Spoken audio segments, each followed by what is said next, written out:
ቁርስ አስመራ በልተን ለፊርማ አዲስ አበባ ተመጣ። ጉራጌ ነው ልጁ እና ሰጠመና ሞተ።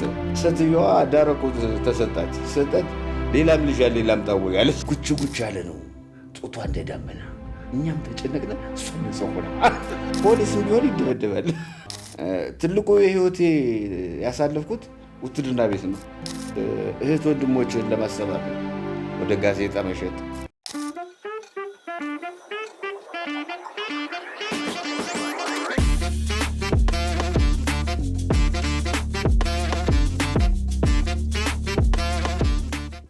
ህይወት ባለብዙ አቅጣጫ ጎዳና ናት። ጎዳናው ከውልደት እስከ ሞት የረዘመ ነው። የእርስዎ የህይወት ጎዳና ከየት ወዴት ነው? በህይወት ጉዞ ውስጥ ምን ተማሩ? ምን አገኙ? ወዴትስ መሄድ ይችላሉ? ያለፉበትን የሚሄዱበትንም የህይወት ጎዳና ለማውጋት ምቹ ቦታ ይህ መድረክ ነው። ጎዳናው ፖድካስት ዛሬ ጀመረ። ነገ እርስዎ ተራ ቢሆንስ? ለመጋበዝ በ0918766188 ወይንም በ0913504087 ይደውሉ። ጊዮን አለምሰገድ ነኝ። መልካም ቆይታ።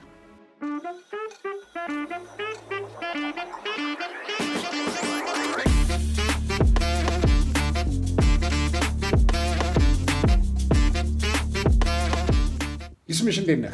እግዚአብሔር ይመስገን። ደህና ነህ? ክብሩ ይስፋ። አልጠፋህም? አልጠፋሁም። ፈልጎ ያጣ ሰው እኮ ነው ጠፋ የሚል አይደል? አልፈለከኝም ነው። እንደዚህ አድርገህ ጨዋታ ሞቅ ታደርገዋለህ አይደለም? ለእኔ ለሀገርም ታስፈልጋለህ። እሺ፣ አመሰግናለሁ። ያው ጥሬና ክብረ ስለመጣህ አመሰግናለሁ። እኔም እንግዳ ስላደረከኝ በጣም አመሰግናለሁ። እስኪ እንደው ባጭሩ ይስምሽ ማን ነው? የተወለደ የልጅነት ህይወቱ ምን ነበር የሚለው?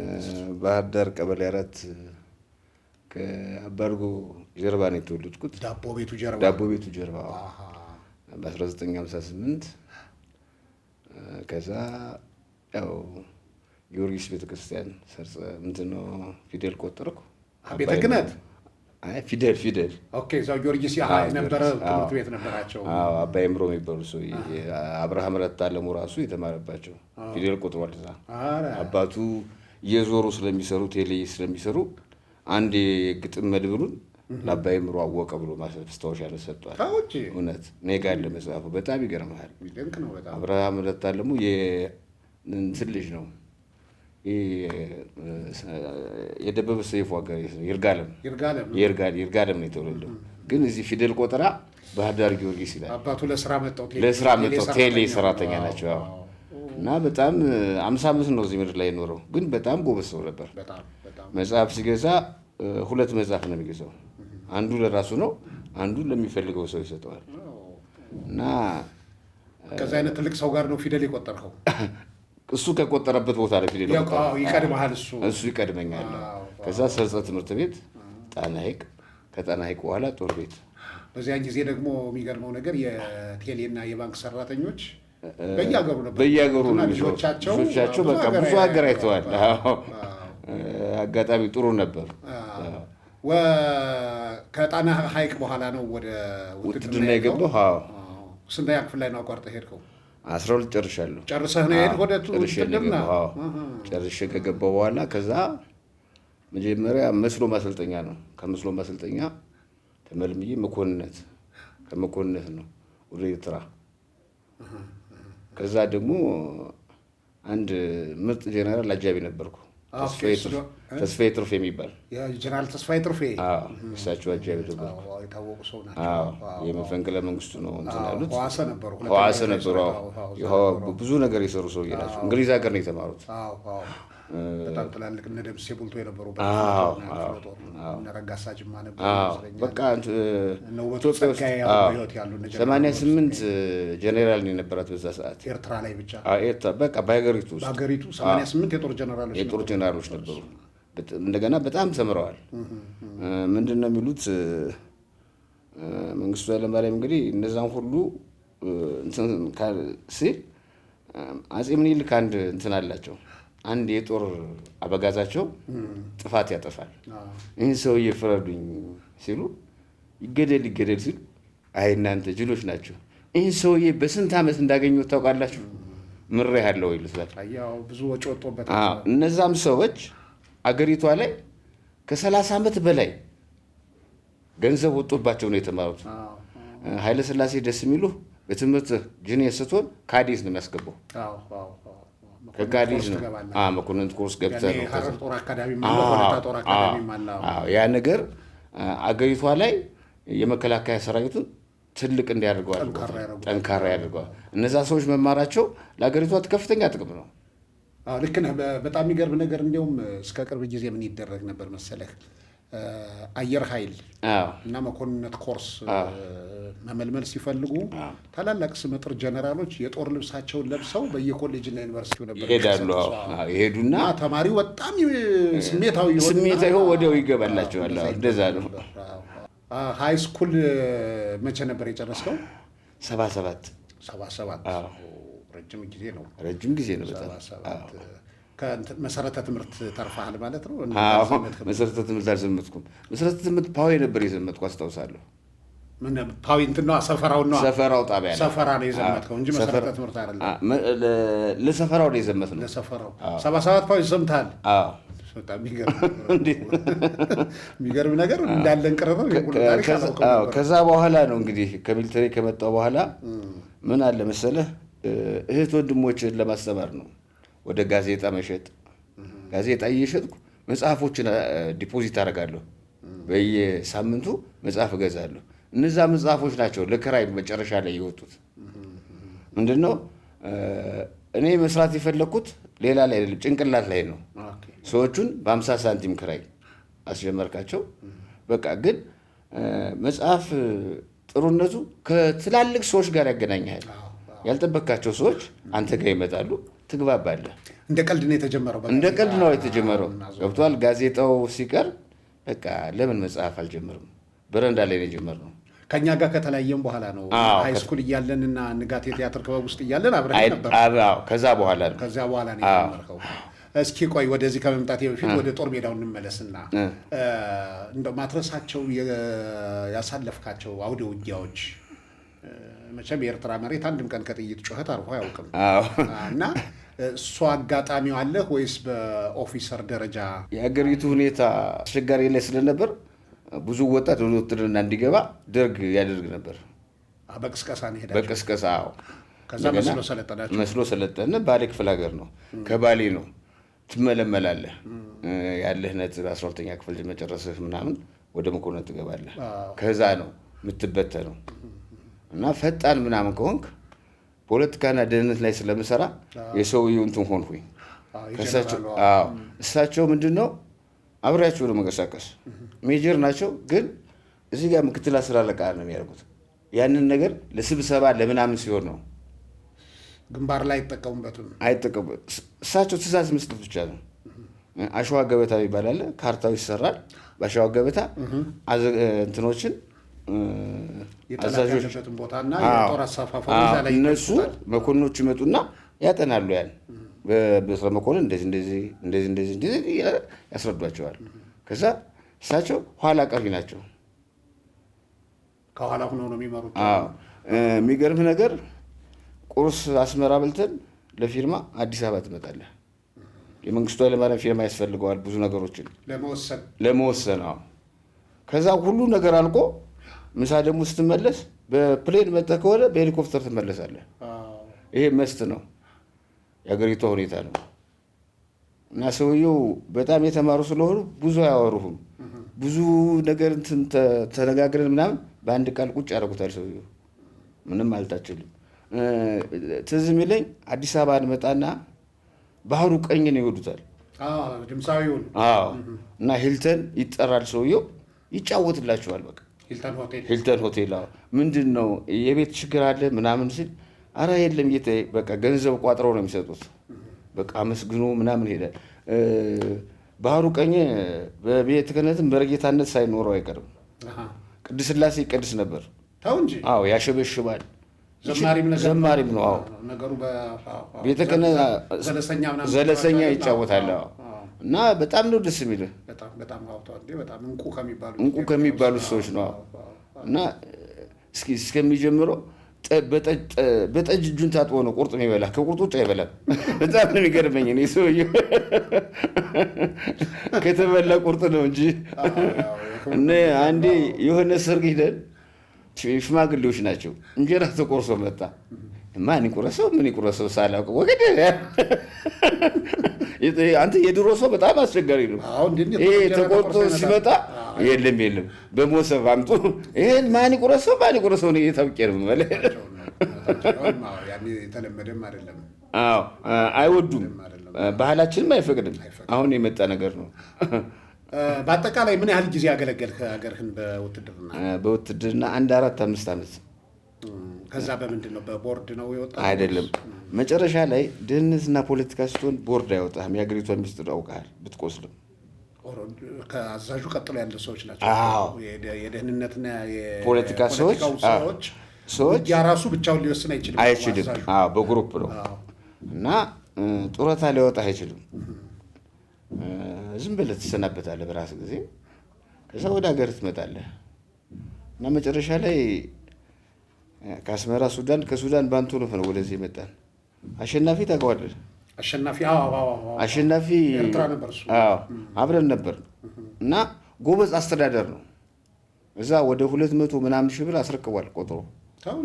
ከዛ የተረፈውን ይዞ መጥቶ ወደ ህይወቱን የጀመረው እንትን ነው። ጎበዝ አስተዳደር ሰው ታውቃለህ? እንደዚህ አይነት ሰው ነው። ባህሪውም እኮ ከሰው ጋር የመግባባት ችሎታው በጣም ከባድ ነው። ከዚህ እንደደረስን ብርድ ልብስ ስንቀበል በያዘው ገንዘብ ብርድ ልብስ ገዛ፣ ሰበሰበ ከጦሩ መጣና ቀበሌ 3 መሸጥ ጀመረ። የብርድ ልብሱ ከፈተ። ከዛ ነው ወደ ጫት ስራ የገባው እና ጎበዝ ነው። ኤርትራ እንደነበር አጫውቶኛል። ኤርትራ ነበር። ዝላይ እኔ ምንድን ነበር የተሳሳተ መረጃ ነው ማለት ነው የሰማሁት። አየር ወለድ እንደነበራችሁ ነበር ሁለታችሁ? ኮማንዶ እና አየር ወለድ ነበራችሁ? ዘላችኋል? የት ነበር የዘላችሁ? ደብረ ዘይት ዱከም ማለት ነው። ዱከም ላይ ነው የዘላችሁት። ምን ይመስላል ያ ስሜት? አሁን ለመጀመሪያ ጊዜ ምን መሰለህ እኔ አሁን ለመጀመሪያ ጊዜ በመንገደኛ አውሮፕላን ሲሄድ ያየሁትን መከራ እኔ ነኝ የማውቀው። እንዴት? ያው አውሮፕላኑ ሲነሳ ሲያርፍ ዳመና ጋር ሲታገድ ያለው ንቅናቄ መሬት ለካ አሁን መሬት ይዘን ፍራታ ይቻላል እንኳን መሬት መጀመሪያ ምን መሰለህ ግን ስዘላ አሁን ዝለል ተብሎ የአንቶኖቭ ኋላው ተከፍቶ ታወር ላይ ነው መጀመሪያ የምዘራው። ታወር ላይ ነው። በገመድ ነው የምዘል። ከታወር በገመድ ትወርዳለህ። ከዛ በኋላ ነው ጃንጥላህን ራሳቸው እያዩ ወይም ያሳጥፉሃል። ዳብል ጃንጥላ ነው ከጀርባህ እንዳለ።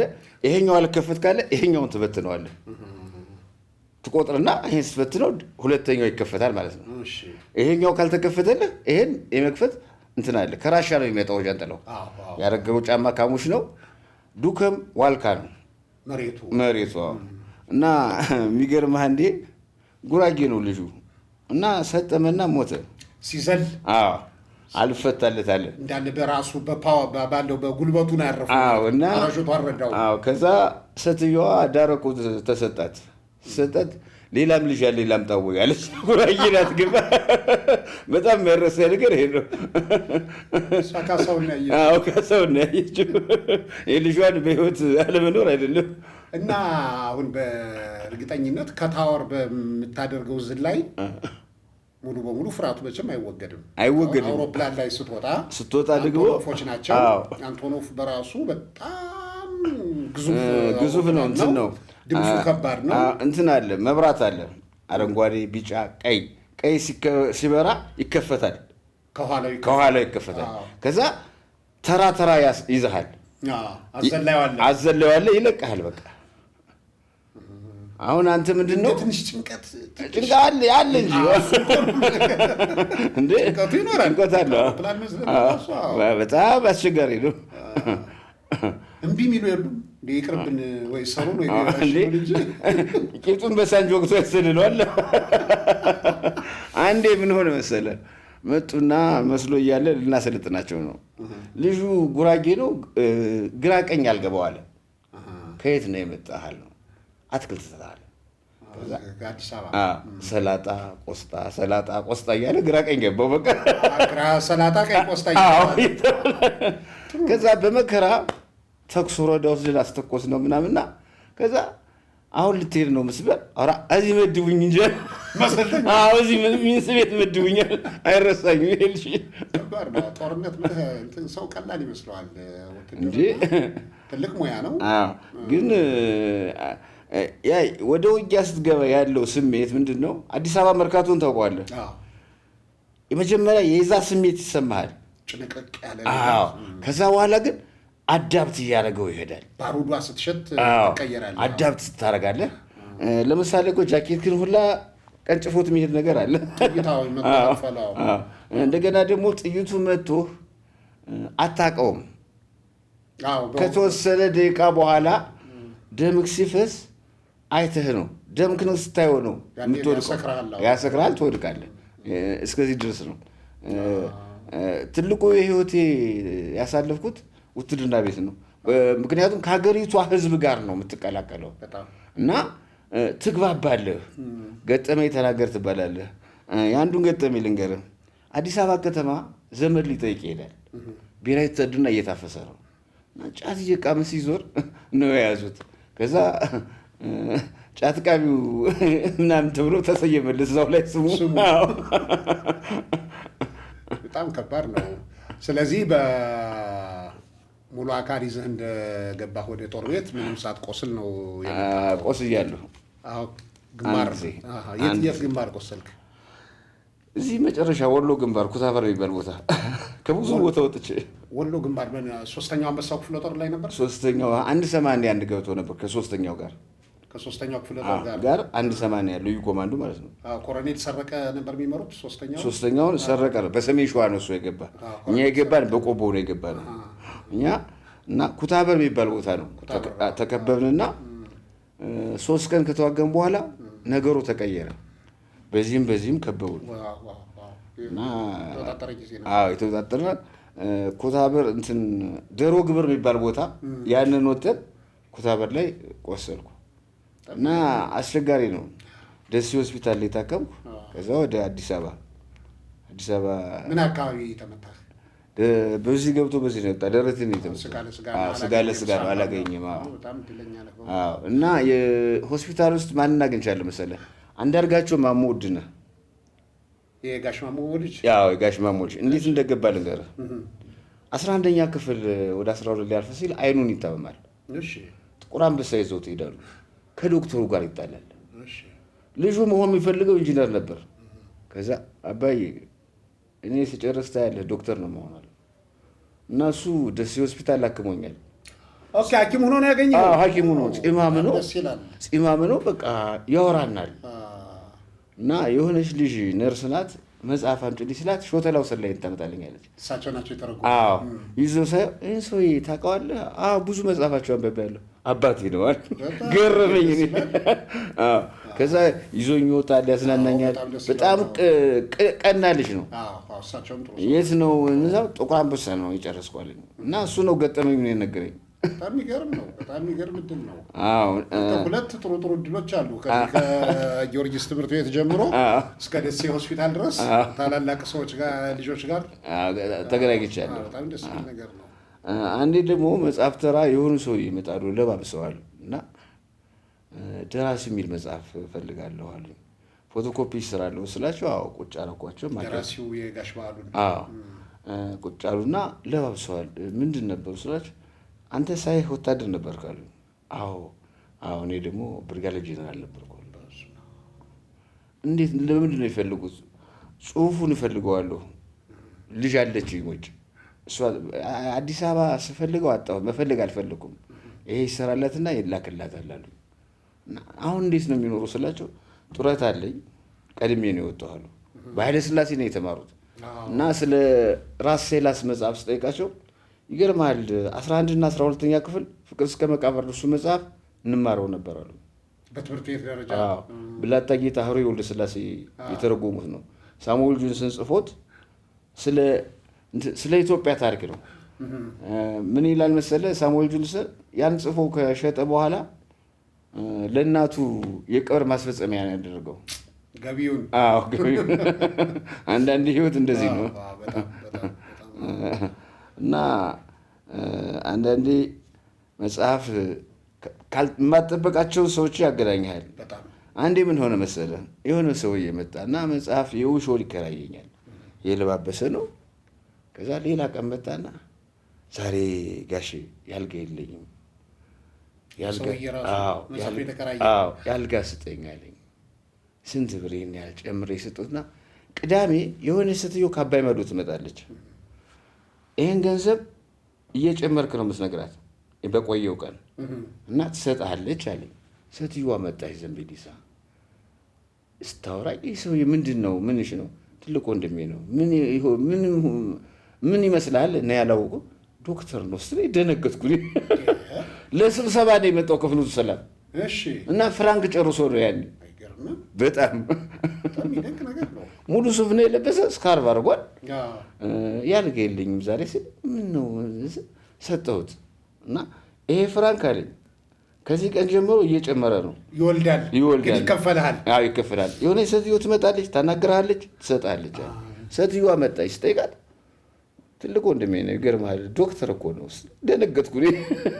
አይ ምኑ መሰለህ አሁን እዚህ ጋር የሚገርመው ነገር መጽሐፍ ሊከራይህ መቶ ነው የተዋወቀው እና ምን ያክል በዚህ አጭር ጊዜ ውስጥ ያንተን ባህሪ ማወቁ ራሱ ሰውየው እህትም እያለው ምንም እያለው በአንተ ላይ አምኖ እንደዛ ማድረጉ በጣም ይገርም ነው። ደግሞ ሌላ አቢኔዘር የሚባል ሰውዬ ነበር። እስቲ ይመጣል ያገኘኛል። በመጽሐፍ ነው በወንድያሌ መጽሐፍ ነው የተዋወቀ ነው እና ቁጭ ብለን እንትን እንበላለን። አንዳንዴ ከምሳ በኋላ ባቄላ የማያለግሱን ባቄላ ስትበላ ሰውየው ከግሩም ጋር ገብቶ ምግቡ አልተመቸውም። ከዛኛ ምን ማለት ወይ ጉድ ማይረባ ቀይ ወጥ ከፍዬ ስበላ ይሄን የመሰለ ምግብ እያለ አስመጣልኝ እና ባቄላውን በግሩፕ ነው በብዙ ነው የሚመጣ፣ ከሰፈር ነው የሚመጣው እና ገረመኝ ሰውየው። የሚገርም ነው። አሁን ከጦር ቤት ከመጣ በኋላ ጋዜጣ መሸጥ ጀመር። ከጋዜጣ በኋላ ወደ መጽሐፍቶቹ ሸፍት አድርገሃል ቅድም ስናወራ። አሁን ዞሮ ቅድም እንዳልከኝ ምንድን ነው እህት ወንድሞችን ለማስተዳደር የጀመረው ስራ ነው። አሁን እዚህ ደረጃ ላይ የደረሰ እንደ ቀልድ ትንሽ ችግር የተጀመረ ነገር አንድ ቤት መጽሐፍ ቁም ነገር ሆነና አሁን ምን ያክል ነው የአንባቢው መጠን? ምን ያክል የአንባቢው መጠን ምን መሰለህ? ከከተማ የሚመጣ ሰው አለ። በጣም ጎበዝ አንባቢዎች ከፔዳና ከፖሊ ይመጣሉ። ተማሪዎች ሴቶች አሉ፣ ወንዶች አሉ። እነዛ ልጆች ተከታታይ ናቸው። ደስ የሚል ግን ሰዓት ካነበቡ በኋላ እንወያይበታለን። ይጠይቃሉ መጣው። ሻይ ቡና እያለ ውይይቱ ከየት አኳያ እንዳየኸው መጽሐፉን አሁን ያለው አንባቢ ይወያይ አላውቅም፣ ግን መጽሐፍ ይገዛል። ገንዘቡ ብዙ ቢሆንም ግን ትልቁ ዓላማው መጽሐፍ የማንበቡ ውይይቱ ነው። ሰው ከተዋየ ነው የሚገባህም እንደዛ ሲሆን በተለያየ አረዳድ ስለምትረዳው ማትረሳውም እንደዛ ሲሆን ነው። የአሁኑን ግን አላውቅም፣ ግን ሰው መጽሐፍ አሁንም ይገዛል። አንዳንዴ ደግሞ ምን አለ መሰለህ መጽሐፍ ተገዝቶላቸው መጽሐፉን አምጥተው ይሸጡታል። እንደሱ አይነት ነገር ብዙ ያው እና የሴት ዱርዬዎች ሁላ ሳይ ይገርመኛል። አንዴ ምን ሆነ መሰለህ መሽቷል፣ እየሸከፍን ነው ዳንኤልና እኔ ነን። የሆኑ ፔዳ የሚረብሹ 3 ሴቶች ነበሩ ጊዮን ሆቴሉ ላይ እየሄዱ። አንደኛዋ መጣችና ከ2 ወር በፊት የ10ኛ ክፍል አማርኛ ገዝታናለች። ያንን መጽሐፍ ግዙ ስትል ለ25 ግራምና ለሮዝማን መሰለኝ የፈልገችው። ዳንኤል የሆነ ዘመድ ካለሽ ይህን መጽሐፍ ማሰጩ ለምን ትሸጨዋለሽ ሲላት አይኔ ባላገር ዘመድ የለኝም ስል ባላገር ነው ይማር ስትል እኔ ደግሞ በህይወቴ ባላገር ሲነካብኝ አልወድም። ዋልታና ማገር ነው ገባ። ከዛ እንዲሁም አንገዛሽም ጫቱንም አትቀይም ያዥም ጥላው ሄደች። በሚቀጥለው ቀን በደለ ዋጋ ሸጥ ነው እሷን ፍላጎቷን ትዛ። አንዴ ደግሞ የዶስቶቭስኪን ክራይም ኤንድ ፓኒሽመንት አመጣው። ከብን ቁጭ ብላ ብርሃኑ እስክንዱ ምናምን ነበር ሸጋው ሙሉ ማር 13 ብር ግዛኛለኝ። 13 ብር ብቻ ብፈልግ በቃ ይሄ ነው ፍላጎት ብጨምርስ በህግ አምላክ አልፈልግም እና ልጆቹ ገረማቸው። እንግሊዝ ሀገር የታተመ መጽሐፍ ነው የታየህ። ገዛሁት። ከዛ በኋላ ሌላ ቀን የማክሲም ጎርኪን እናት ምናምን አመጣልኝ። ምንድን ነው ምናምን ስለው አባቴ ተርጓሚና ደራሲ ነው አለኝ። ሊማር መጥቶ ነው ባህር ዳር ዩኒቨርሲቲ። የዛን ቀን ግን ለምንድን ነው 13 ብሮች ያልከኝ? ከዛ በላይ ፍላጎቴ እንዲሄድ አልፈልግም አለ። 13 ሊበዛ ነው። ያን ብር አለ ለምፈልገው ነገር ከዋልኩት ወደ ግቢ ይገባለሁ። ወስኖ ነው የመጣው። አንዳንዴ ደግሞ ሰዎች ወስዱና መጽሐፍ ይጠፋሉ። ልጁን ያስኩትና ያለ መነጽር አይም መነጽሩን ተቀበልኩት። በሚቀጥለው ቀን የሆነ ሰውዬ በመኪና መጣ። አልማ ነው የሚሰራው። ልጁን ይዞት መጣ። ይኸውልህ ይሄ ልጅ የእህቴ ልጅ ነው፣ ሱሰኛ ነው፣ የሆነ ስራ እንደሰራ ሰምቻለሁ፣ መልስለት ከፈለኝና ነገ እኔ መጽሐፍ ይዤ ልመጣ። በሚቀጥለው ቀን ሰውዬው ካርቶን ሙሉ መጽሐፍ አመጣ። ይሄ እኔ ስንዝር ነው ሄድኩ፣ ሰውዬው ግን ክንድ ነው ሄደው። እንደዚህ አይነት ሰዎች አሉ። በቃ አንዳንዶች ደግሞ ምንም አይናገሩም፣ አይተው ምናምን መርጠው ይገዙህና ሻይ ቡና እንበል እስኪ ምናምን ይለዋል። ልጆች ስላሉ እዛ አካባቢ ትቻቸው ይሄዳሉ እና የሚያመጡት ሀሳብ የሚያወሩ ሆሬ በጣም ደስ ይላል። ከራሳቸው ከህይወት ተሞክሮ ተነስተው ነው እና ትላልቅ መጽሐፎቹ ራሳቸው እንትን ናቸው። የእኔ መጽሐፎች ፊርማ አላባቸው እና የትም ቦታ ብሄድ የእኔ መጽሐፍ አይጠፋም። የሆነ ሰውዬ መጣና ያንተን መጽሐፍ እኮ ሀረር አገኘሁት አለኝ። እንዴት አልኩት። በፊርማ ነው የለየሁት ጊዜ። እኔ የምለው አሁን ብዙውን ጊዜ ጥሩ አንባቢያን ጥሩ ጸሐፊ ይወጣቸዋል ይባላል። ወደዛ ስሜት ውስጥ የመግባት ገብተሃል ወይ? ወይስ የመግባት ውስጥ እቅዱ አለህ ወይ? ምንድን ነው አሁን አንተ ብዙ የህይወት ልምድ አለህ፣ ብዙ የህይወት ገጠመኝ አለህ። አንዷን ነገር እንኳ ቀንጭበህ ብታወጣት ትልቅ ታሪክ ይወጣል። ብዙ ህይወት አለህ። ይሄን ብዙዎቻችን አብረን ያደግን ሰዎች እናውቀዋለን። እና የዚያ ነገር ምንድን ነው አሁን ወደፊቱ ያለህ ስሜት? ማስታወሻዎች የያዝኩት ነገር አለ።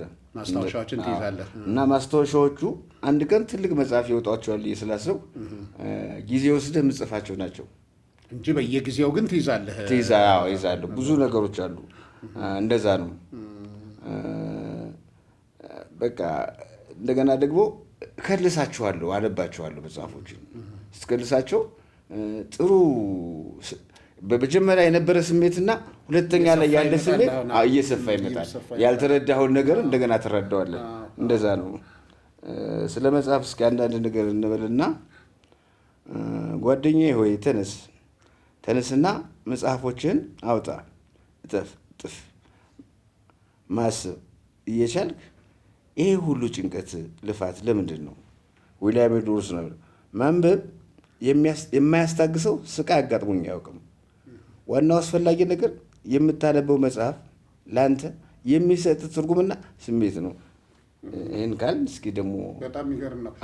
ሁለት መጽሐፎች እዛ አሉ። የዘመን ቀለማትና የደበበ ሰይፉ። እዚህ ጋር አንድ ወቅት ባንቹን ታውቃታለህ?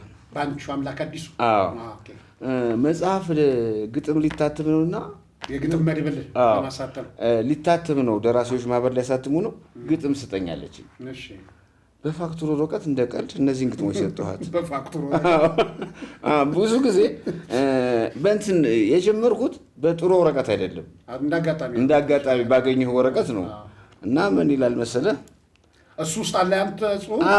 እዚህ ርዕሰ አልባ ግጥሞች ነው የሚል። ባለጸጋ ደልቶት የልጅ ያለህ እያለ ድሃ መንታ ይወልዳል ላይኖር እየቄለ። አቤት ንፍገት ክብደት ቋንቋ ሆኖ በብዕር እጅ ቢጻፍ ፍቅር ወረቀት አይሆን። እምነትን ለመቅሰፍ ሽፍራፊ ጥቅም ነፍስህን ላያሳድር ክብርህን አትሽት መንፈስህ ይጠንክር። ሕይወትን በልምድ ይዋጇል የልብ ልድ አድምጠው ሲከተሉ። ከነፍስ ጥሪ ለመንቃት ከኑሮ መኋል ለመጠለሉ። በጣም ቆንጆ ግጥም ነው።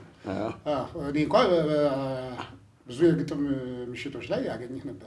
ተሳተፋለህ። ያኔ እኛም አማተር እያለን ቲያትሮም ላይ ተሳተፍ ነበር። አሁን የመጽሐፍት ቤትህ በምን ደረጃ ላይ ነው ያለው? አሁን መጽሐፍት ቤቴ በምን ደረጃ መሰለህ? ተስፉ ብርሃን የሚባል ልጅ የኢትዮጵያ ንግድ ባንክ እንትን አውጣና ገንዘብ ይሰባሰባል ብሎኝ፣ ተስፉ ብርሃኔ የቀበሌ 4 ልጅ ከባድ መኪና የሚነዳ ልጅ ብዙ ሰዎችን የሚረዳ ልጅ ነው። እና እሱ ልጅ እንትን ብሎኝ 2 የባንክ የሂሳብ ቁጥር አውጥቻለሁ። ተስፉ ነው ሰጡ እሱ ነው ደውሎልኝ። አጸደ ክብረት የምትባል ልጅ ታውቅ ነበር? አጸደ ክብረት? አዎ፣ የቀበሌ 4 ልጅ አጸደ አውቃታለሁ። አዎ፣ እሷ ልጅ ናት። መጀመሪያ የተወሰነ ብር አግብታልኛለች። እስኪ እነዚህም የሂሳብ ቁጥሮች የኢትዮጵያ ንግድ ባንክና ዳሽን ባንክ ናቸው። ኦኬ፣ እነሱን በመጨረሻ ላይ እናስታውቃቸዋለን። ከደበበ ሰይፉ አንድ አሪፍ ግጥም እናንብብና እሺ።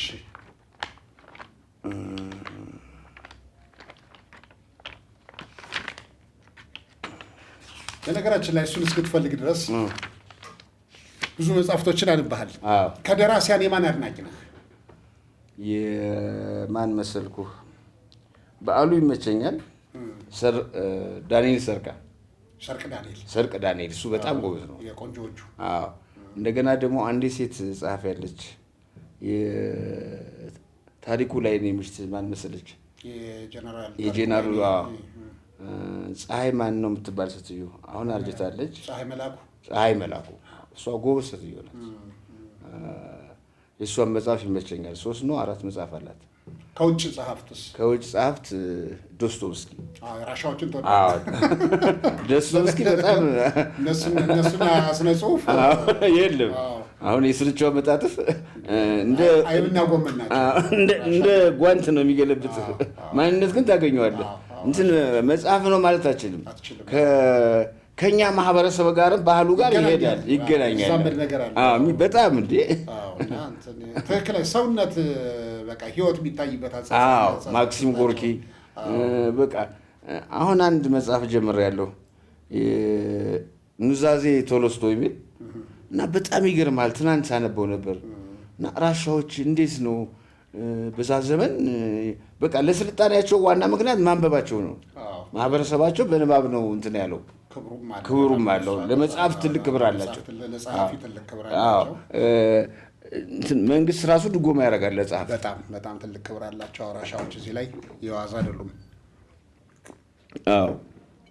እስኪ ከጋሽ ደበበ ከምትቀር ጽናቱን ይስጥሽ እማማ ገበር ለእንትና የጻፈለትን አንብበው። ራሴን በላሁት ገብቼ ሱባኤ ለብቻ ጉባኤ ለአያሌ ዓመታት በድኔት ማሳ ላይ የተመላለሸበት ወጥቼ ወርጄበት አዝመራ ባጣበት ራሴን በላሁት እያመነዘርኩኝ ይልሃል። ጽናቱን ይስጥሽ እማማ ደበበ ሰይፉ ለዮሐንስ አድማሱ የጻፈለት ነው። አየሽ እንዲህ እንደ ዛሬው ፍቅርሽ ይቀነቅናል፣ የጠረጉለትን መንገድ እንኳን ያነቅፋል። እንዲህ እንደ ዛሬው ፍቅርሽ አልባልም ይላል፣ ሲማጠሩት እንኳ ይጨክናል። አትታዘቢውና መታዘቤን አልሁንብሽና ተገዳሪ እርም በላ ሁነሽ ከምታየሽኝ ልሽን እንኳ የማትምሪ እጦትሽ የማትመነዝሪ ጉድለትሽን የማትቆጥሪ እንፈስ ሆንሽብኝ ነፈስ ሂሳብሽንም የማታኖሪ መክሊትሽን ቀባሪ ፍቅር ወርቅን በወርቅ መንዛሪ ብኩን ነጋዴ ሆንሽብኝ ምንም ፋይዳ የማታፈሪ ፍቅርሽ እንዲያ ሲያስቀና እንዲያ ሲነዝር ሲያቃጥል ቀና ደፋ ሲያስብል ክዳትሽ ደግሞ ይብሳል አሌንታሽን እንፋጭ ያደርጋል መባውን ያለቅጥ ያሳሳል የሙት አንደበቱ ጩኸቱ ባይጮህልሽ ወይ ላይ አንጎራጉርልሽ የሙት ክንዱ ላይ ጠልልሽ ወይ ላይ አቅፍሽ ሕይወቱ ነበር ያንቺ ጽናትሽ ያንቺ ብርታትሽ ግን ለመላሽ መላ ልትነሹ ለሌሊትሽ ኩራት ልትነፍዩ ሲታደጉልሽ ካልታደግሽማ ሲኖሩልሽ ከገድልሽማ በራስሽ የጨንቀሽ አንቺ ጽናቱን ይስጥሽማ። በጣም ዮሐንስ አድማሱ ይገባዋል። አዎ በጣም እንትን ነው። በ37 ዓመቱ ነው የሞተው። አጭር ዕድሜ ብቻ። እና አንድ መጽሐፍ ነው ያለው እንትን የሚል እስኪ ተጠየቁ። በጣም እንትን መጽሐፍ ነው። የት ይደርሳሉ የሚባሉ ሰዎች ነጋሽ ዳኛቸው ከእንትን ከአዲስ አበባ ዩኒቨርሲቲ በቅጣት ወደ ኮተቤ ነው ያዛወሩት በዛ ዘመን እና በጣም ጎበዝ ጸሐፊ ነበር።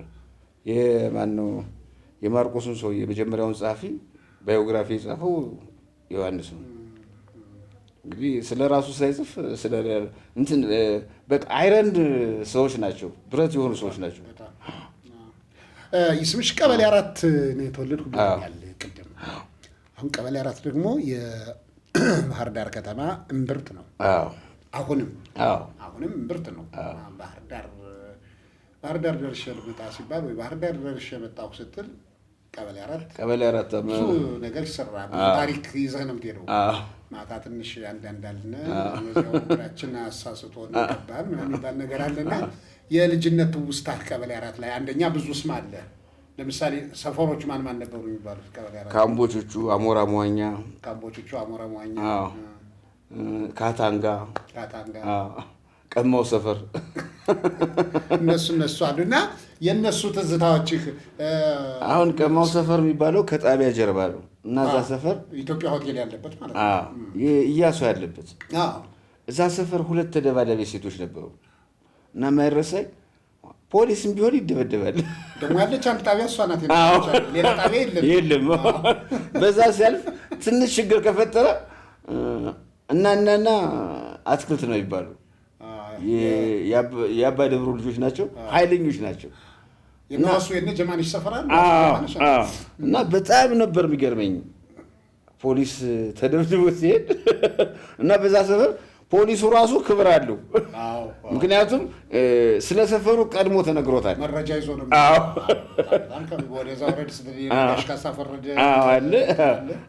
ስትሻገር ማን ነበረች የሞተችው? ባዩሽ አለች።